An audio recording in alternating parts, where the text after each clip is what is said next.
Ladies and gentlemen, put your hands together for Heather Kozlakowski.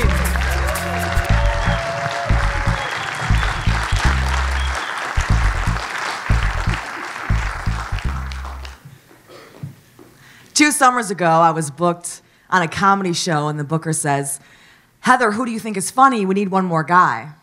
I'd met a guy the week before, and I say, "He's funny," but I'm thinking, he's cute. And this is a red flag. I'm aggressive. I chase after guys, and I catch the wrong ones. I'm trying to change.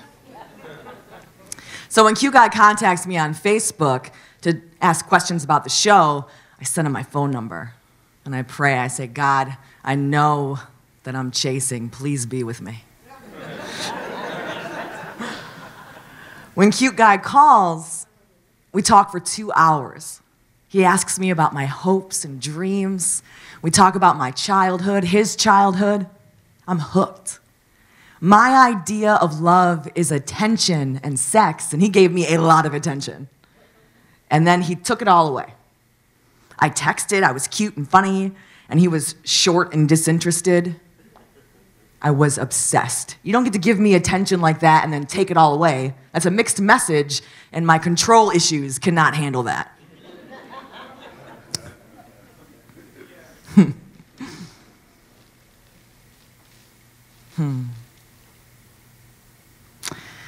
Anyway, when I saw a friend, I took it back and I said, "What's up with Cute Guy?" And she says he has a girlfriend. Really? 2 weeks later, I'm at the show, totally expecting to see him and his girlfriend, and it's just him. So I say, "Where's your +1?" And he says she couldn't come. After the show, I say, "We need to have a conversation." I'm aggressive. I want him to explain the 2 hours. We talk outside my car, and we end up talking for 5 more hours. And he asks me if I want to go swimming in the lake across the street. And I say, "Yes, I do, but you have a girlfriend, and it's inappropriate." But in my mind, I'm thinking, that would be fun. When I go to leave, he won't let me, not without a hug. And we hug, and it's good. I remember he felt smaller in my arms than I thought that he would. That would be the first of many nights where we would talk into the wee hours of the morning.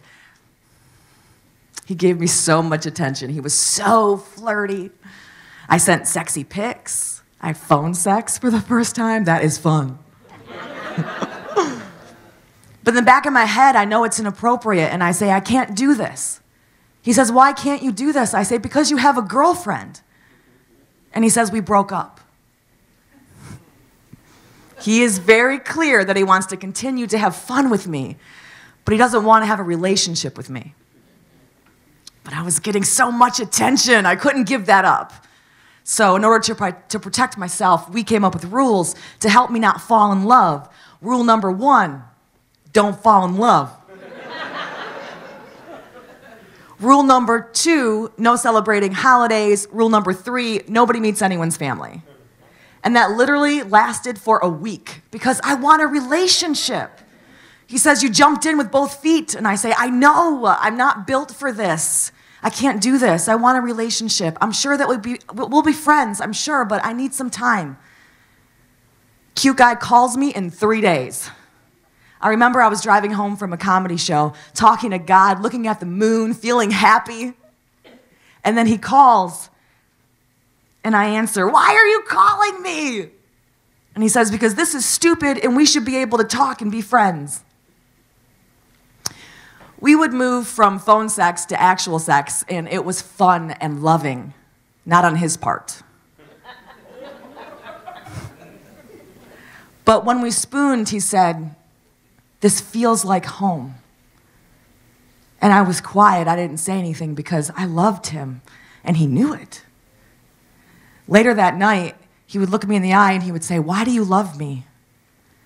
And I didn't say anything. I was quiet because I knew he was back with his girlfriend, he didn't love me, and he didn't want a relationship with me. He said, "I don't want to let you go. I want to fall asleep listening to your voice." He would say that, and I would pray. God, grant me the courage to change the things that I can. That weekend, he was on vacation with his girlfriend, and I was heartbroken. I was so sad. Because in my mind, he was my boyfriend because I loved him. But he did not love me. I was sad. This was a breakup. I had broken up with my not boyfriend who didn't love me. So I prayed, God, please take my not boyfriend who doesn't love me from me. Bless him, God, and change me. So I changed my perspective and I looked around and I saw that I am surrounded by people that do love me.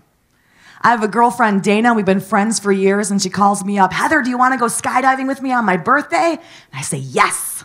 I've always wanted to go skydiving. I never thought that was something I could do. It's a cloudy September day, and we had to wait all day for those clouds to clear.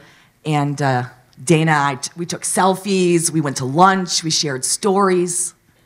I talked about how I was in love with Dave in high school and how the Pixies' Where Is My Mind reminds me of him. And when it was finally time to jump, I meet my tandem partner. He says, hi, I'm Dave. And then as he's hooking me up to my safety gear, the Pixies' Where Is My Mind is playing on the overhead. I grab Dana's arm, feeling touched by God. And we look at each other and we know that we are exactly where we're supposed to be. The jump was amazing. In free fall, I yelled, I'm leaving it all up here, God, I'm leaving it all up here! I was leaving my past, I was leaving my character defects, my control issues, my inappropriate source of self-esteem that led me to a not boyfriend that doesn't love me. I let go. And then I went to an open mic, and my not boyfriend who doesn't love me was there, and he had broken up with his girlfriend, and he grabbed me by the arm and he said, I need you. And now it's Christmas and we're back on, and I break rule number 3. He meets my cousin, he meets my family. He also met my skydiving partner, Dana, who he would say he was infatuated by, and that hurt so bad. And I told him, and my not boyfriend who doesn't love me spent many hours convincing me that he used the wrong word. And I chose to believe him, and we moved forward. But then it was another girl, and back and forth, and I was done. I was talking to my girlfriend, Crystal. I said, I need to cleanse him. I need 30 days with no contact, and that would fix everything. Crystal says, do you want to go on a yoga, hiking, surfing retreat in Costa Rica? And I said, yes, I do.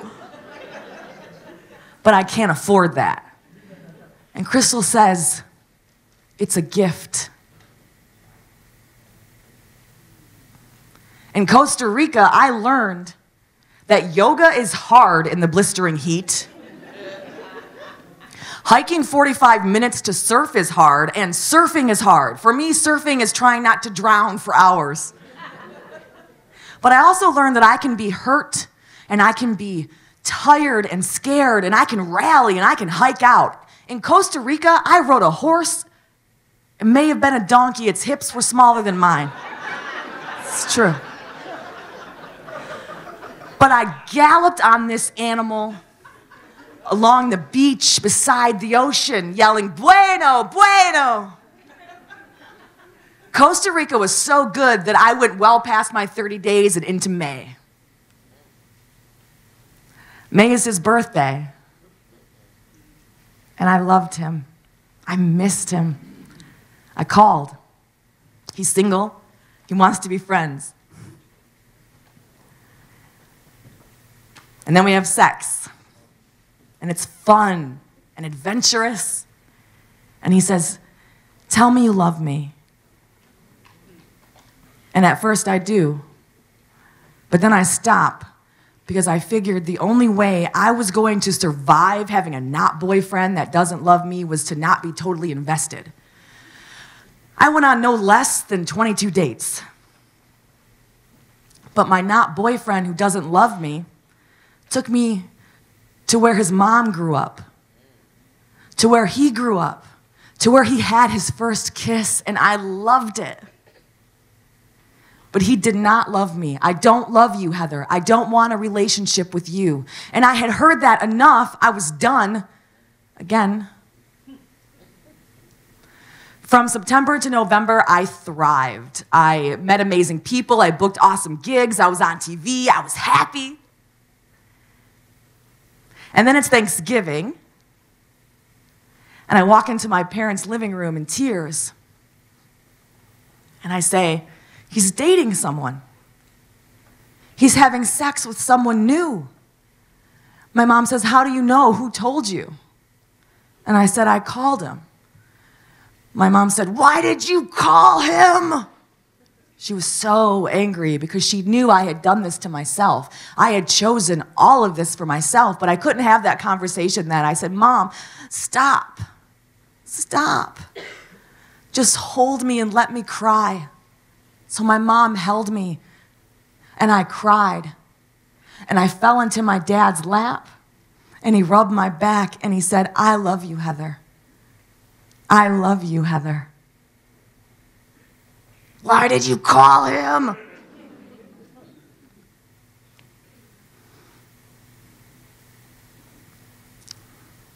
Because he felt like love, Mom. Because he felt like love.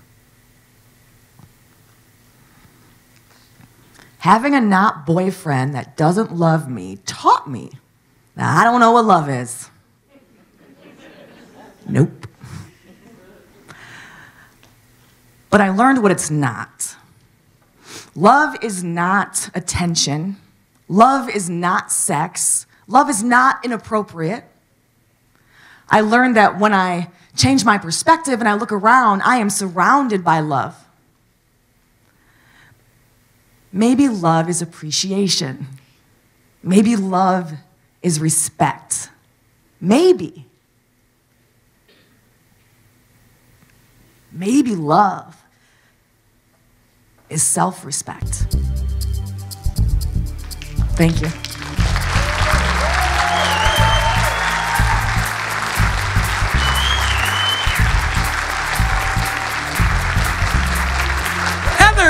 Kozlakowski.